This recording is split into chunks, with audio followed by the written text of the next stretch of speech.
The rectangular waveguide. So in this lecture, I'll briefly introduce the metallic rectangular waveguide that's illustrated here, and we'll step through the TM and TE analysis. We are not going to step through a TEM analysis because it does not support a TEM mode. It's not a transmission line, only one conductor. We'll visualize the modes, try to understand what's going on there, and that will be it. So what is a rectangular waveguide? Well, it's a rectangular pipe. So we will have metal, a very nice electrical conductor going all the way around the outside, and the inside will be filled with a dielectric of some sort. And for this analysis, we are assuming that that dielectric or the material fill is homogeneous. So we're not looking at the inhomogeneous case, because then it would not support TE and TM modes to even analyze, and it will become a hybrid mode analysis. The other thing is the convention is that the width of the guide is longer than its height. So it's very rare to specify a rectangular waveguide where the height, this parameter B, would be greater than its width A. So the convention is that A is greater than B.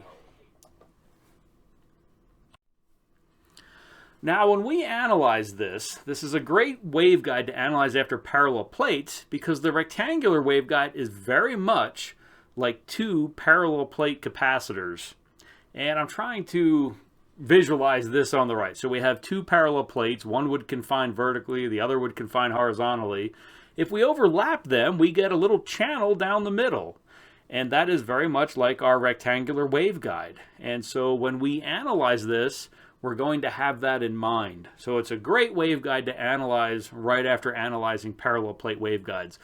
Almost all the concepts we discussed in parallel plates will arise again when we talk about a rectangular waveguide. Before we jump into the analysis, let's just go through some notes on the rectangular waveguide.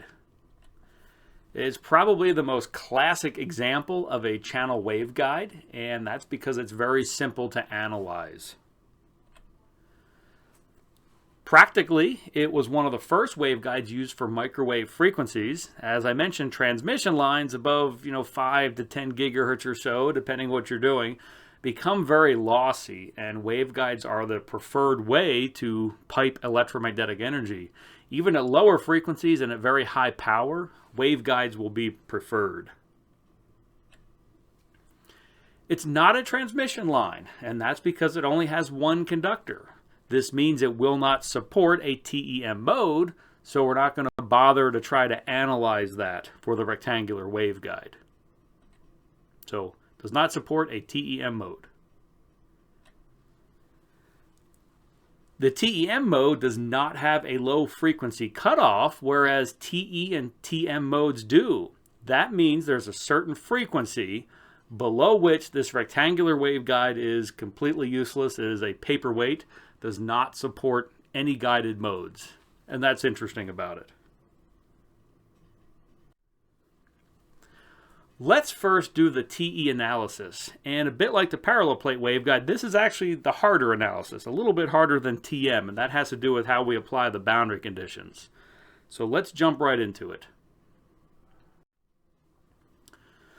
So for TE analysis, we have our governing equation just like we did for the parallel plate. Since we're doing TE analysis, that means that the Z component of the electric field is 0. So our differential equation is solving for the Z component of H. And we had a Laplacian in this equation that we've expanded into Cartesian coordinates. Once we solve this and we have an expression for H, well, then we can substitute it back into these equations to calculate all of the other field components.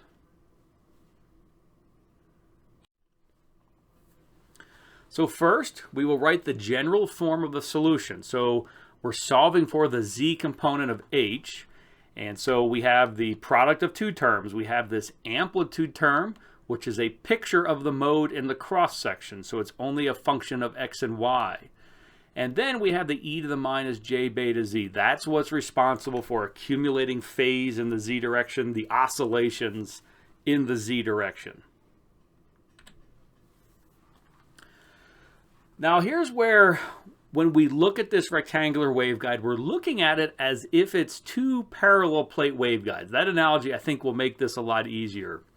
So if we weren't drawing that picture, or we were just a mathematician, we would say that we're going to solve this by separation of variables. That means this amplitude term we're going to write as the product of two one-dimensional functions. Capital X here is the one that varies only along x, and capital Y will be the one that varies only along the y direction. And so this x will very much be like our horizontal parallel plate, and the y will be very much like our vertical parallel plate. So let's go ahead and apply separation of variables. So we start with our governing differential equation. We recognize that we're going to write our unknown function, the h naught z. We'll write that as the product of two one-dimensional functions. So we will then substitute that into our differential equation.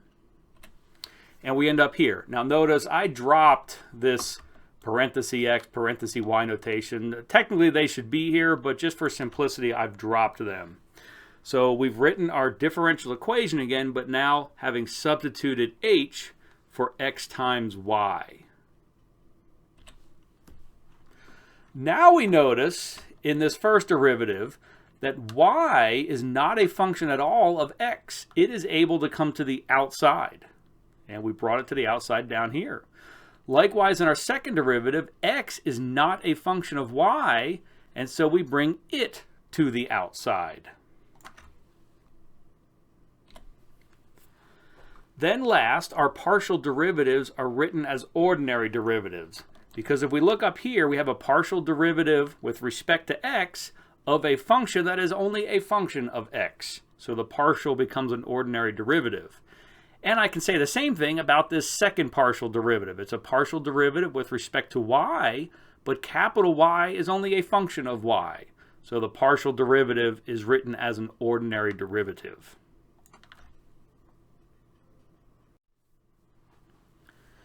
So here's a new differential equation for us to solve.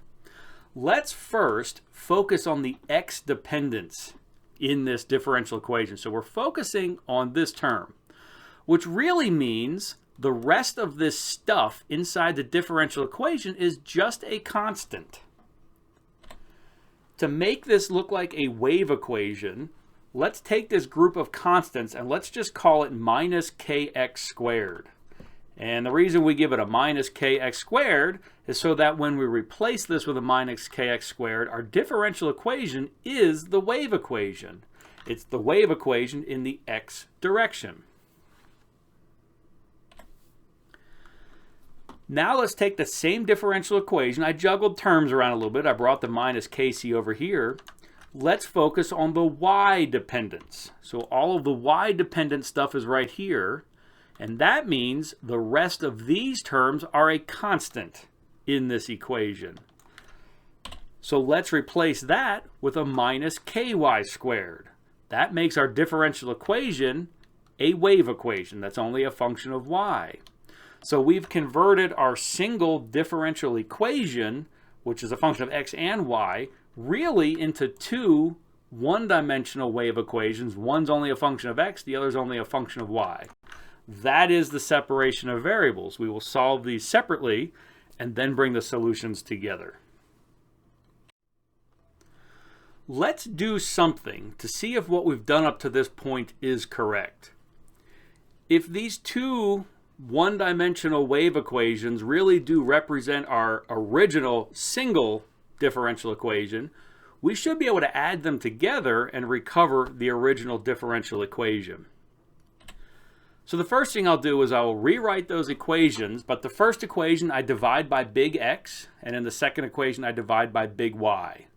So there's no big X to the right of kx. Now we're dividing by 1 over big X here. We're dividing by 1 over big Y.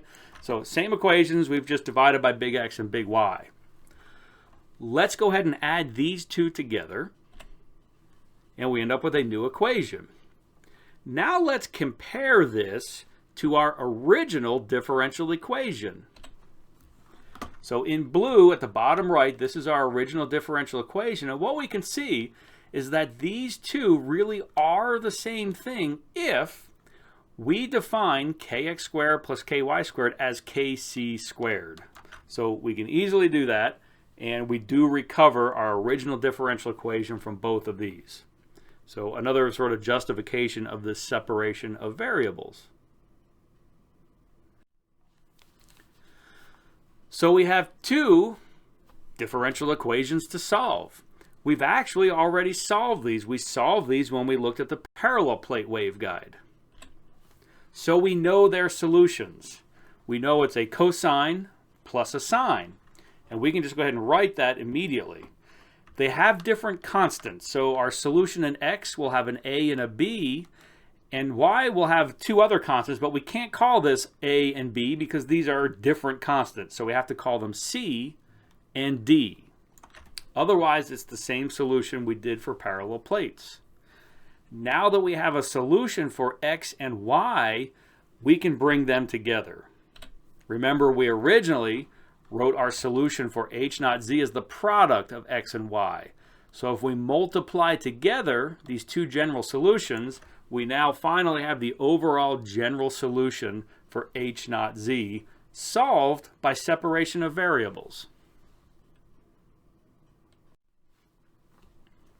Now to solve for those constants a, b, c, and d, we're going to apply the boundary conditions. We have an electric conductor around the outside of this waveguide. So for an electric conductor, that forces the tangential components of the electric field to zero at the interface immediately up against the metals. Well, the problem is we've just found the magnetic field. Our boundary condition is a boundary condition for the electric fields. So what we'll have to do is we'll have to take our solution for h naught z and then use that to come up with general expressions for E naught x and E naught y. So we can do that. We have these expressions to calculate all the other field components from h naught z, and so that's what's done here. And so we come up with a general expression for the solution E naught x and the general solution for E naught y. So it's these two equations then that we will apply our boundary conditions to figure out what is A, B, C, and D. So let's apply the boundary condition at the x equals 0 boundary. We apply this to E naught y, and we're going to set x equal to 0. So we're setting x equal to 0. Of course, sine of 0 is 0, so this term disappears. Cosine of 0 is 1, so we're really just left with b. Now, for this whole expression to equal 0, that means that b has to equal 0. So we found b, and we can drop that term off of the general solution. Now we'll do the boundary condition at the far right-hand side of our rectangular waveguide. So that's where x equals a. So we're applying this still to E naught y, and we set x equal to a. So here x is equal to a. Notice the other term is gone because we've already found that b equals 0. So the second term in this square brackets is not there. So for this entire expression to equal 0, well, we could set a equal to 0, but similar to what happened with the parallel plate waveguide, we'll recognize if we set a to 0, the entire general solution goes to 0, and that makes no sense. We don't have a physical answer there. So that's not an option. So something else must be forcing this to 0, and it turns out it's the sine term. So we have to set that sine term to 0. Now when we do that, we recognize that this sine will equal 0 anytime its argument is an integer multiple of pi. And so any integer multiple pi will work. And that's the origin of having multiple discrete modes in this waveguide. Now our integer m could be 0, 1, 2, 3, or whatever. And remember with parallel plates, we weren't quite sure if the m equals 0 solution's valid or not. This is something we will look at later. For right now, we'll just pretend that it's a valid solution, but we'll come back and figure out what conditions that can be 0, maybe or maybe not. Now we move on to the boundary conditions at the top and the bottom of the rectangular waveguide. So let's look at the bottom, y equals 0. We apply this boundary condition to E naught x because this is the electric field component that's tangential to the top and bottom plates. And we set y equal to 0. So over here we're setting y equal to 0. Of course, sine 0 is equal to 0, so this whole term drops. Cosine of 0 is 1. We're just left with d. And of course, to make this entire expression 0, d has to be 0. Now let's look at the boundary condition at the top of the rectangular waveguide. That's at y equals b. So we're still applying this to E naught x. We set y equal to b. Over here, we have a minus c sine kyb. The d term that was over here is gone because we found that d equals 0. Now, if we set c equal to 0, then our entire solution is 0, and that's not physical. That can't be. Therefore, it has to be the sine term that's making this entire expression 0. So if we set the sine term to 0, its argument can be any integer multiple of pi.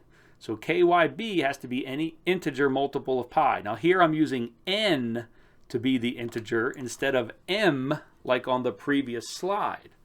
And for now, we will let n be 0, 1, 2, 3, and we'll figure out if 0 is valid or not. We'll pick that up later. So this is an origin of multiple modes again. And now we actually have two integers to think about, m and n. So here's our revised solution now for h naught z. We found that b and d are both 0. That means the general expression for h naught z just becomes this, looking pretty simple. And our two constants a and c we were never able to find. However, a times c, if those are just two unknown constants, becomes just one unknown constant. So we're going to write this as a sub mn. And that's going to remind us this is the amplitude of the mode number that we're indicating with a choice of both m and n. So we will call this the 0-1 mode or 1-1 mode, etc. So that's our general expression for h naught z after applying the boundary conditions. So remember what kx and ky were. We had kx being m pi over a. We had ky being n pi over b. And so we can write our general expression for h naught z a little bit differently that doesn't have kx and ky in it. Now if we take that general expression, plug it back into our original equations where we calculate all of the other field components from h naught z, we end up here. And of course, really the last final thing to do is, for the field solution, for the overall fields, we need to tack on the e to the minus j beta z. Notice what we've done with beta here, beta sub mn. Each mode has its own phase constant. So we just give it the subscript mn so we can assign each mode its own phase constant. And its own amplitude term, amn.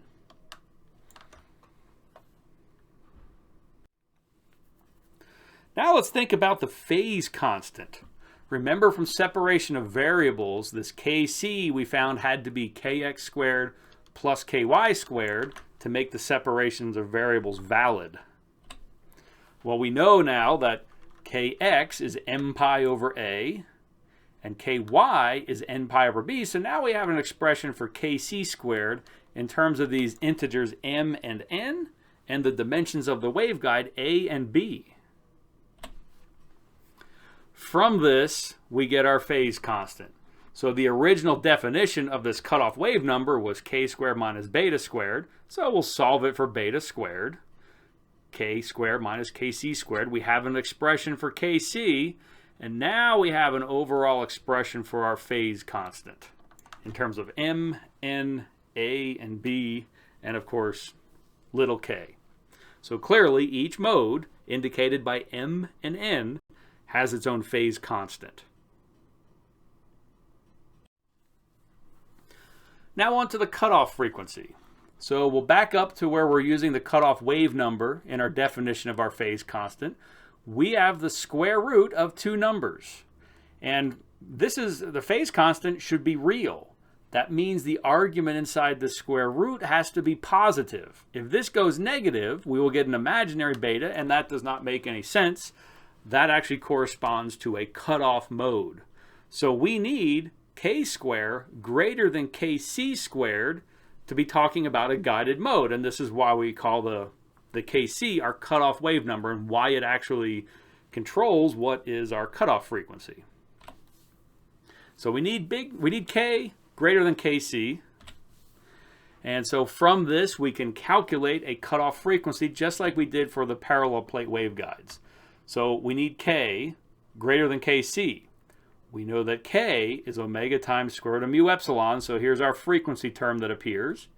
We can convert our angular frequency to an ordinary frequency, and I put a sub c here to remind us that we're calculating a cutoff frequency from kc. And so now we can replace kc with the m pi over a squared, m pi over b squared, square root of that, and we have a nice equation now for calculating the cutoff frequencies for our TE modes. Characteristic impedance. So the characteristic impedance is the amplitude of E divided by the amplitude of H, and we have expressions for those now. So we can work through the math and simplify, and we have an expression now for the characteristic impedance. And we also have an expression for our phase constant, so we are actually able to calculate the impedance of our TE modes.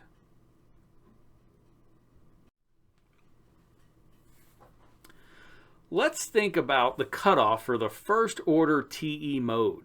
And remember, this is the frequency. Below this, our waveguide is completely useless. So we write our equation for the cutoff frequency. And let's think about this. What about the TE00 mode? Let's plug in 00 for M and N. Well, if we do that, we get a cutoff frequency of 0. That doesn't make any sense. We know that this is not a transmission line. It has to have a cutoff frequency. So what we conclude is that when M and N are both 0, that is not a valid mode. So the TE00 mode does not exist. What about the TE01 mode? Well, if we plug in 0 for M and 1 for N, we actually get an answer for the cutoff frequency. So this is a physical mode. What about the TE10 mode? So we plug in 1 for M, 0 for N, and we get another cutoff frequency. So this is a physical mode, and it exists. Now the question is, which one is the lower frequency? Well, both of these equations have a 2. They both have a mu epsilon. So it's really the 1 over b and the 1 over a that's going to determine which one is the smaller or lower cutoff frequency. So in our convention, and we're having a rectangular waveguide, we do this such that a is always greater than b.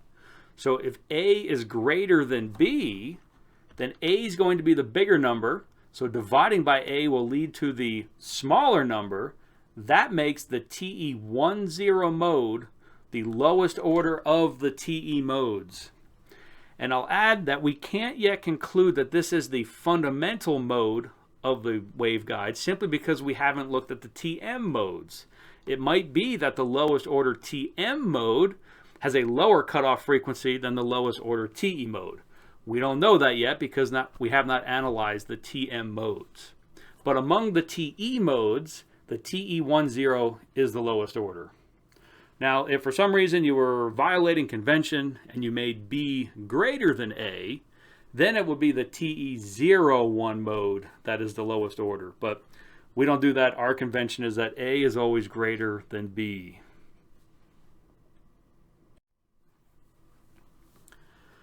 Let's think about single mode operation. Over what range of frequencies would a rectangular waveguide support only that first order TE mode? So we know that first order TE mode has a low frequency cutoff. We'll have to operate above it. But at some frequency, if we keep going high enough, suddenly a second order mode will come alive, and then it's now multi-moded. We would have two possible modes. So for what range of frequencies is this single moded? And we very often want to do this. Remember, the different modes are traveling at different speeds, and that can mess up our signals. So normally we want to operate a waveguide as single mode. All right, so the low frequency cutoff. We know the low frequency cutoff. It's the TE10 mode. But what about the cutoff of the next order mode? We actually don't know what the second order mode is. So is it the TE01? Is it the TE11? Is it the TE20? We have to consider all that. But those are the possibilities for the next lowest order mode above the TE10. So I derived expressions for all three. And if we stare at this long enough, we can actually figure out which of those is the next lowest order mode above the TE10. So right away, we can conclude that the TE11 is always going to have a higher cutoff frequency than TE01, and that's simply because the bigger these indices, the higher the cutoff frequency. And so they share the 1 in the second place, but the TE01 has a 0, so it has to be a lower frequency. So right away, we can eliminate TE11. But now, which is a lower frequency, the TE01 or the TE20? And it actually turns out it depends on the relation of A and B. And it turns out that if our dimension A is less than twice of B, then it's the TE01 that will be the low frequency cutoff. If this dimension A is greater than 2B, then it's the TE20. And this honestly is the typical cutoff. If you've ever looked at pictures of rectangular waveguides, if you go and Google that, you will notice they are very rectangular. And so that is the usual case. And so the TE20 is almost always the next order mode that would pop into existence. But just remember, if A and B are a little closer, then it's actually the TE01 mode that would be the next. So what's the bandwidth of our rectangular waveguide? So let's go with the usual case where A is greater than twice of B. Now we have our upper and lower cutoff frequencies. And so our bandwidth is the difference of those. And our bandwidth reduces to this nice simple equation.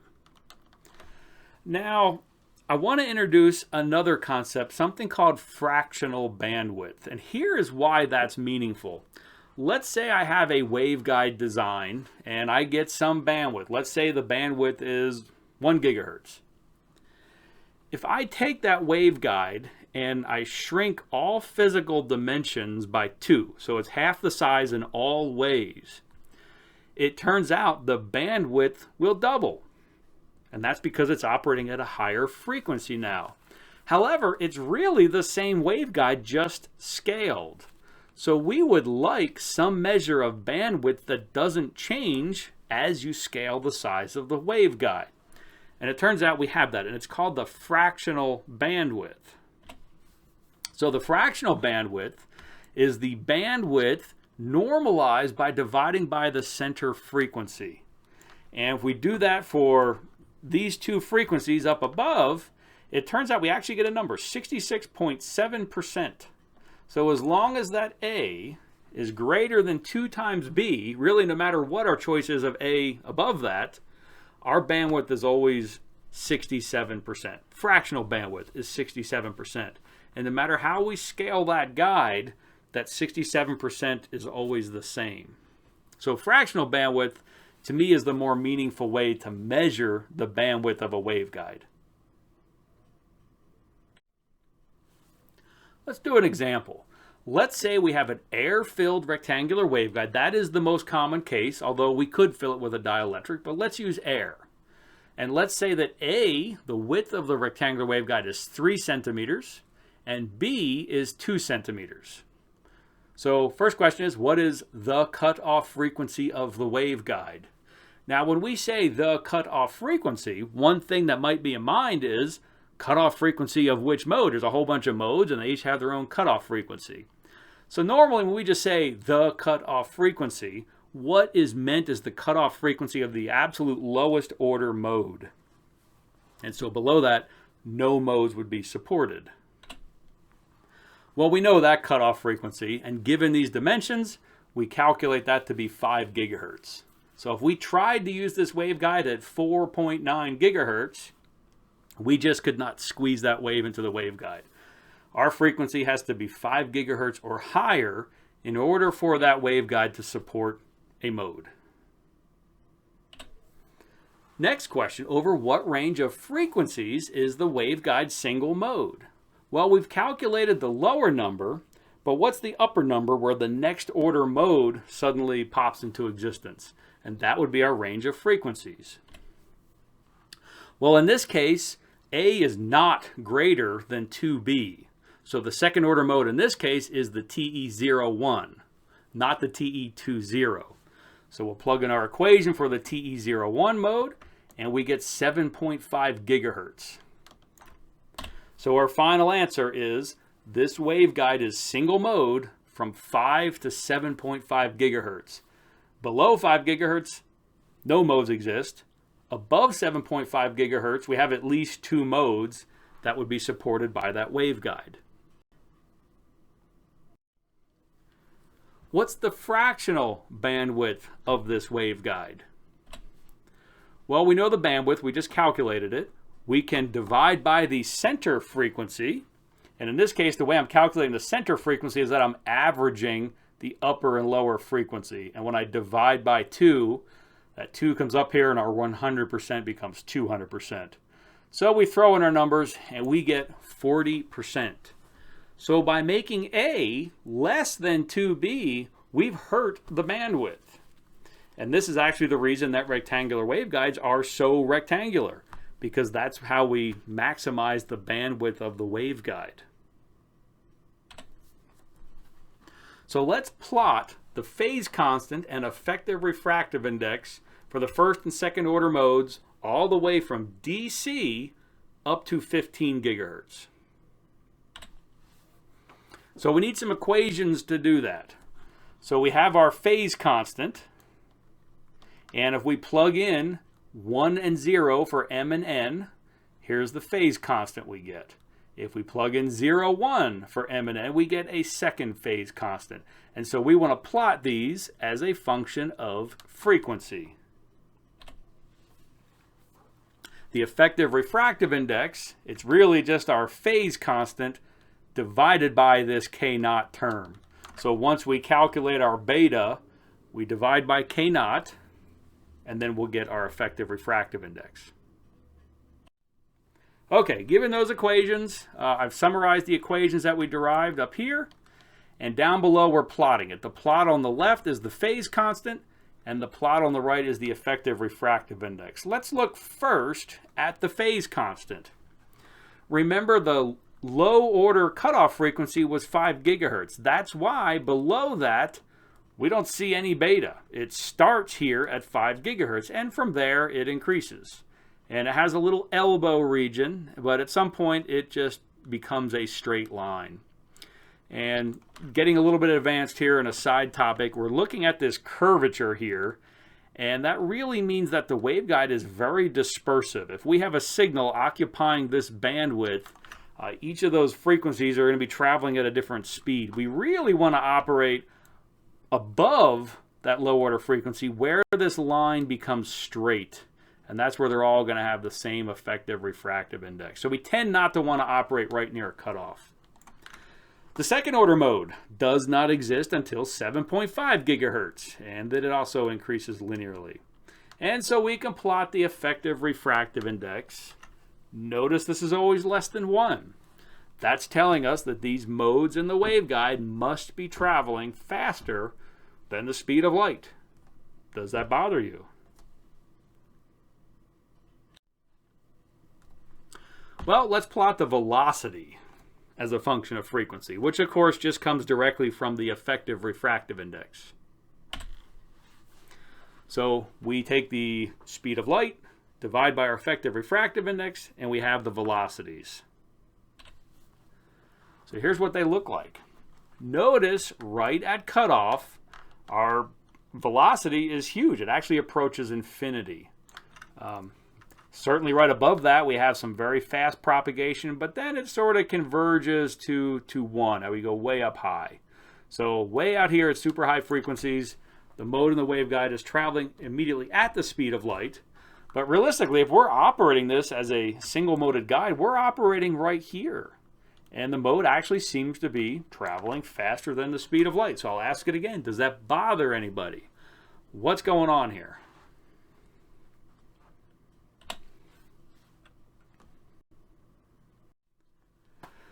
So here's a summary of having done the TE analysis of a square waveguide. We have our field solutions on the left. We have our phase constant, our cutoff frequencies, and our characteristic impedance. And the equations, as it turns out, for the phase constant and the cutoff frequency, they're actually the same for the TE and TM modes. We will derive them for the TM mode, but we get the same equations. That's convenient because when we calculate them, it counts for both. We don't have to do more calculations. We'll conclude that the TE00 mode does not exist. So for TE modes, when M and N are both 0, that's not counted. Now M and N can be 0, but not at the same time. We also found that the TE10 is the lowest order TE mode.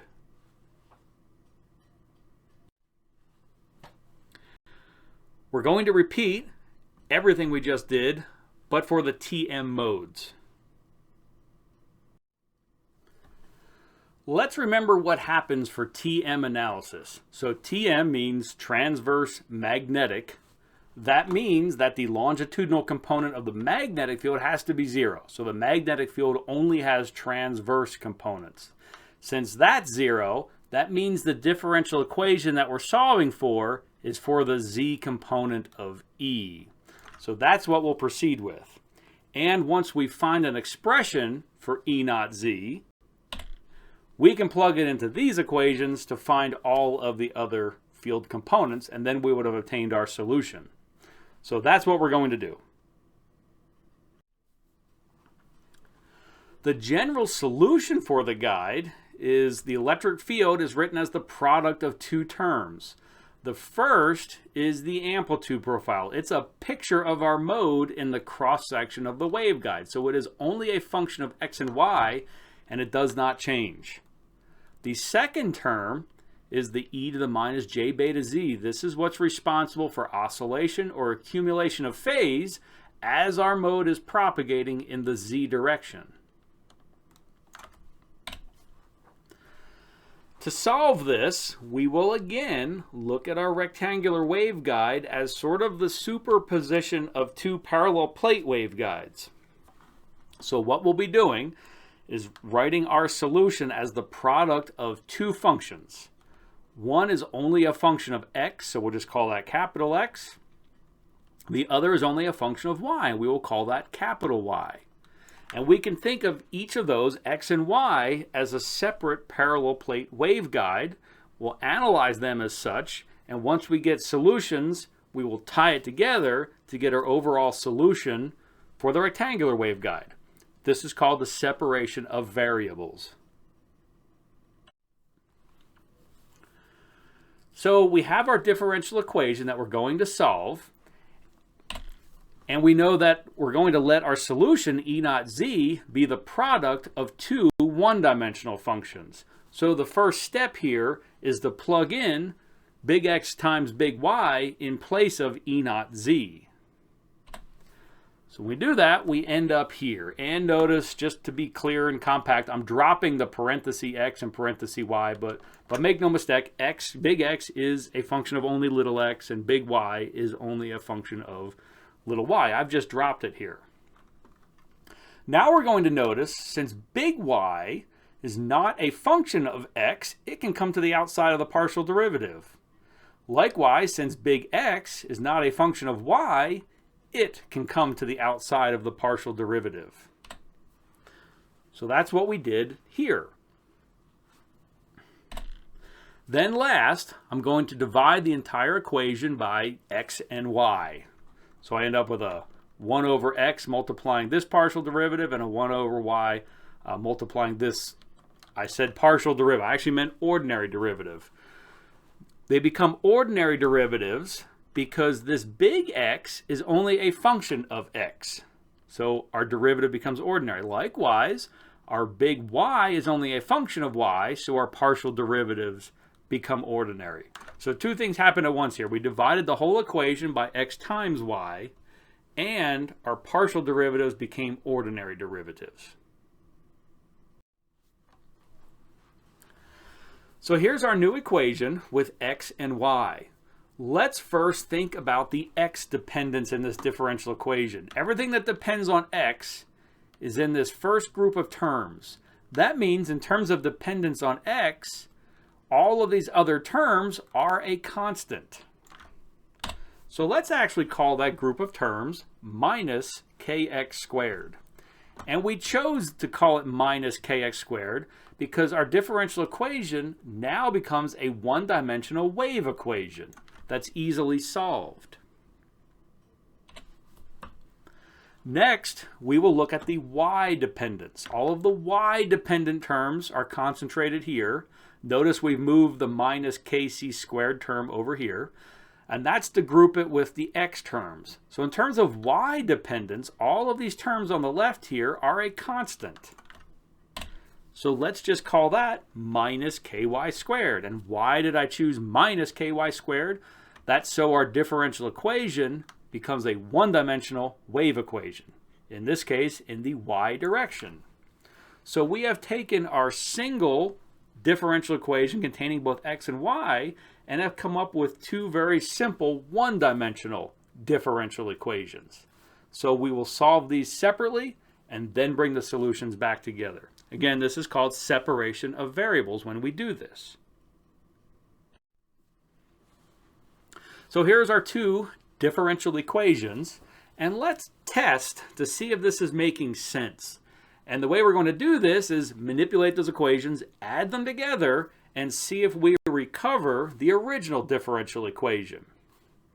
So the first thing I'll do is divide the top equation by big X and the bottom equation by big Y. We end up with them in this form.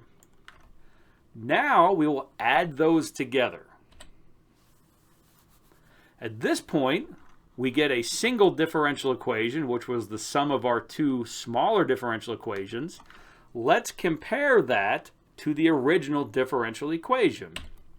So in blue is the original differential equation, and we can see that these two equations will be the same thing if we let kc squared be equal to kx squared plus ky squared. So that will be our definition for the cutoff wave number, and it will let this separation of variables work for us.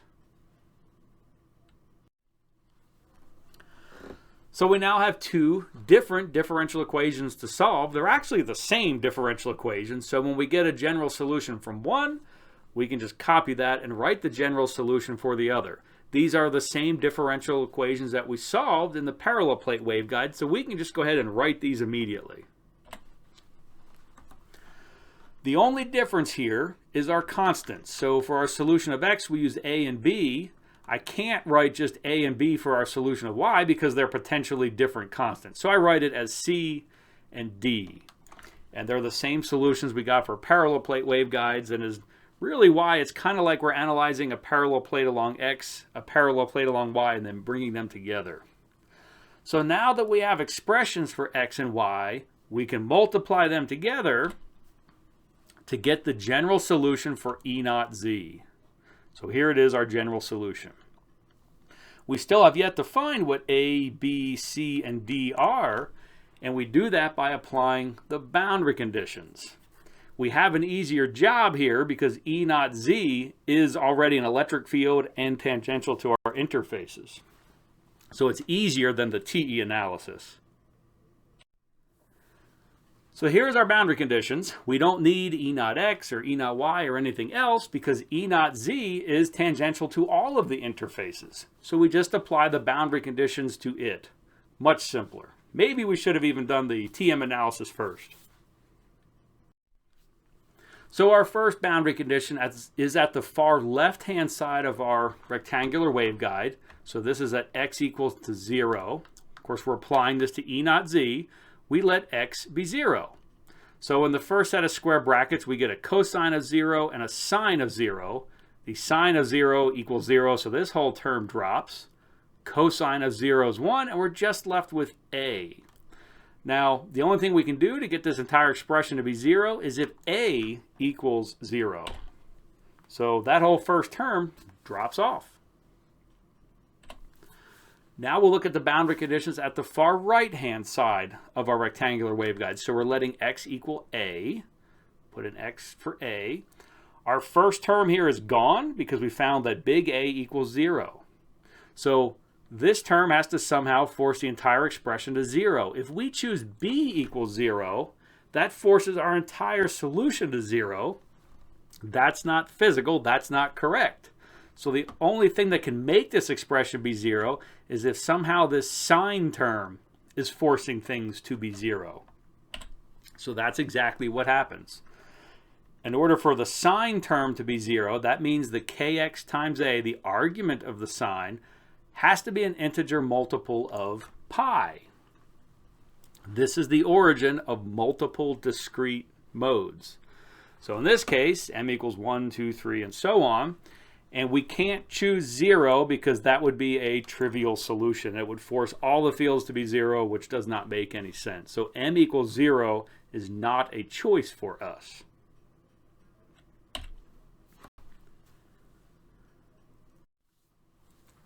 Now let's look at the boundary conditions at the bottom plate. At the bottom plate, y equals 0. So we set y equal to 0. We have a cosine 0, we have a sine 0. When we set y equal to 0, the sine 0 equals 0, so this whole term drops away. Cosine of 0 equals 1, so we're just left with c. So this is our only degree of freedom to make this entire expression be 0. The conclusion is that c equals 0. Now let's look at the boundary condition at the top plate. At the top of the rectangular waveguide, this is where y equals b. So we set y equal to b. The term with c in it is gone because we found that c equals 0. So we just have d times sine of ky times b. If we were to choose d equals 0, that would make the entire field solution 0, and that doesn't make any sense. We wouldn't have a solution. That's a trivial solution. Therefore, it has to be this sine term again that's making this expression equal 0. So when we set sine equal to 0, that means the argument has to be an integer multiple of 2 pi. So n is our integer now, 1, 2, 3. We can't let n be 0 because that again would force the entire field solution to be 0, and that does not make any sense. This is the origin of our multiple modes and our multiple discrete modes.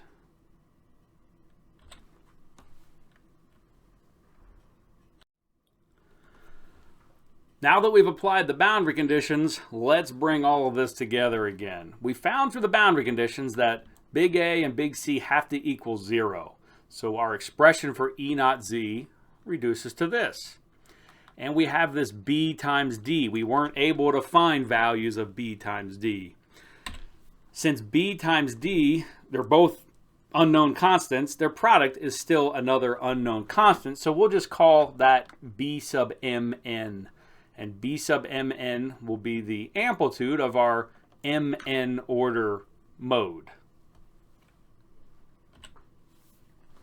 Remember what we found for kx and ky when we applied the boundary conditions. Kx was m pi over a, and ky was n pi over b. So we can write our field solution this way, eliminating kx and ky. Remember that neither m nor n can be 0. So if any mode number has a 0 in it, we can't have that one. That's not valid for the TM modes. So we take this expression, we plug it into our equations for calculating all of the other field components, and we end up here. And of course, the very last thing to do is to tack on this e to the minus j beta z term. And I've included an mn subscript on our beta, and that's indicating that each of the guided modes has its own phase constant, also has its own amplitude term.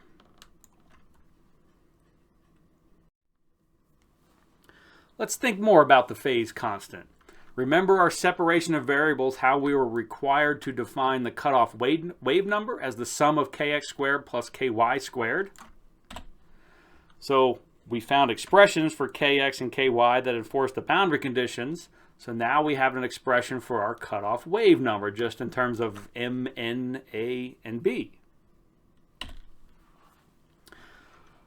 Originally, our definition of this cutoff wave number was k squared minus beta squared. We can solve this for beta squared, which is now k squared minus kc squared. We have an expression for kc squared that we can plug in down here and solve for our phase constant just in terms of k, m, n, a, and b.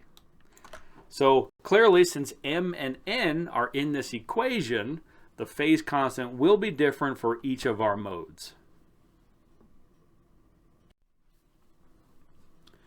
Now let's think about the cutoff frequencies.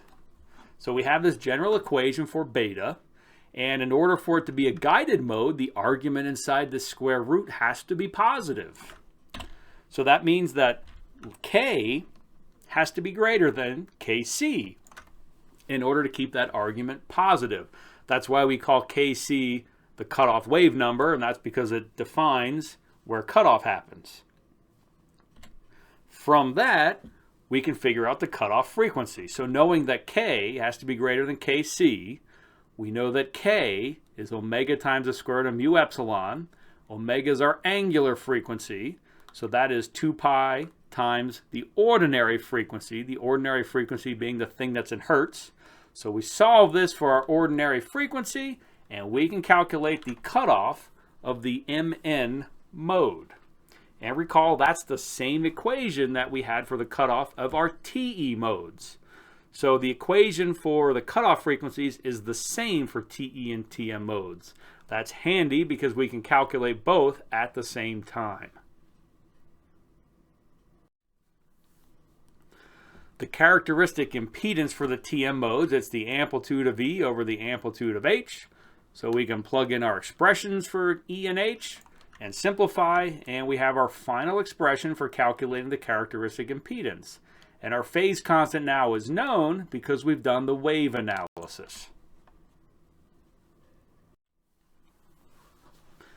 Let's look at cutoff frequency. So what is the first order mode for the TM modes? So here's our expression for the cutoff frequencies, but which one is the lowest order mode?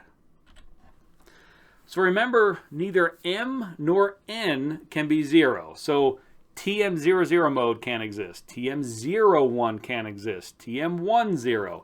TM anything with a 0 anywhere does not exist. So we cannot consider those. So what combination of m and n does minimize FC? Let's give this a bit more thought. So it turns out the TM11 is going to have the lowest cutoff frequency. And so if we plug in 1 for both m and n, here's our expression for the cutoff frequency for the TM modes. Now, we can't say that's the fundamental cutoff frequency for this waveguide, because that's only the cutoff frequency for the TM modes. We would have to look at the TE modes and figure out which of those two actually has the lowest cutoff frequency to figure out which is the fundamental mode. So here's an example. And we're going to go with the same rectangular waveguide that has a width of 3 centimeters and a height of 2 centimeters. What is the cutoff frequency of the waveguide? Well, we know that's when m and n are 1, so we plug in all our numbers. we get an answer of 9 gigahertz. And I'll remind you again, this is really just the cutoff frequency of the TM modes. The overall absolute cutoff frequency of the waveguide, we'd have to also consider the TE modes. But we're just looking at the TM modes right now. And the TM11, which is the lowest order mode, has a cutoff of 9 gigahertz. So as far as TM modes are concerned, below 9 gigahertz, this is a useless waveguide. Like before, let's plot the phase constant and the effective refractive index, and we're seeing similar things. Below the cutoff frequency, we don't even have a phase constant. It doesn't exist. It's actually imaginary. But right at 9 gigahertz, suddenly we have this phase constant. And the effective refractive index looks very similar. Notice it's also always less than 1. So our TM modes also appear to be traveling faster than the speed of light. I'll say it again, does that bother anybody? So if we take the speed of light divided by our effective refractive index, we can actually plot the velocity. And we can see that below the cutoff, it doesn't even make sense to talk about that velocity. But right at cutoff, the velocity approaches infinity, and it falls pretty quickly, but it hovers between 1 and 2 for a while, eventually way out here at super high frequencies converging to just 1. But for the most part, where we're using this, that velocity is greater than 1, and it's faster than the speed of light. I hope that's bothering you. So here's a summary of what we've done. On the left is all of the fields for the TM modes. We have a way of calculating our phase constants, our cutoff frequencies, and characteristic impedance. The equations for phase constant and cutoff frequency, they're the same as the TE modes. In terms of ordering the modes, M and N, neither of those can be 0. So any mode number that has a 0 in it for TM is not a supported mode. And we found that the TM11 is the lowest order TM mode. We can't say that's the absolute lowest order mode because we have not checked the TE modes. Let's visualize some of these modes. That's always fun and I think very instructive.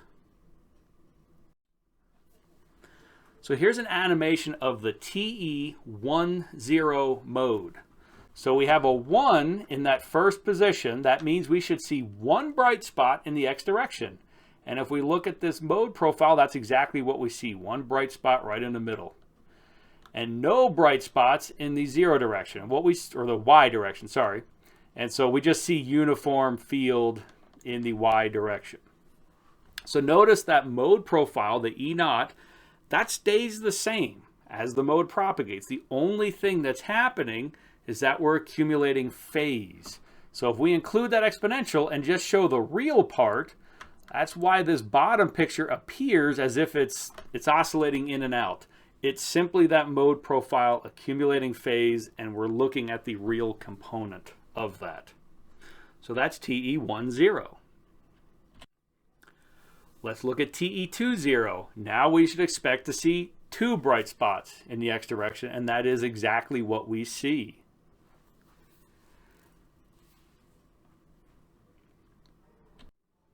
TE01.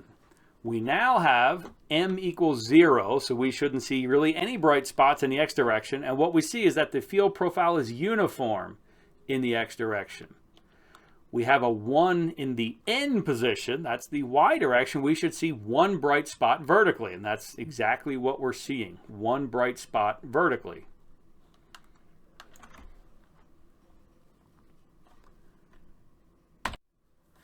TE11. We should be seeing 1 bright spot along X, 1 bright spot along Y, and that's what we're seeing, 1 big bright spot in the middle.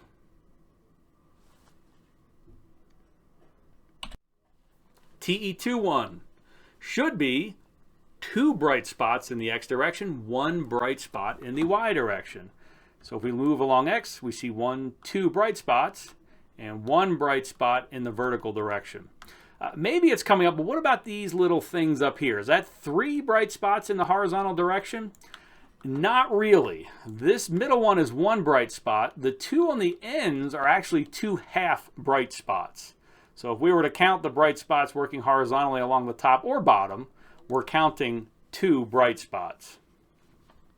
And the same argument vertically. If we go vertically, we have two half bright spots in the vertical direction. So that's the TE21 mode. Notice as we get to these higher and higher order modes, they're really looking quite beautiful. TM modes now. We're looking at the lowest order TM mode, the TM11. That means one bright spot along X, one bright spot along Y. Well, along Y it's pretty obvious, one bright spot. But along X it seems like we're seeing two bright spots. But again, that bright spot is broken up on the left and the right, and we're looking at two half bright spots going horizontally. And so really it's still one bright spot horizontally.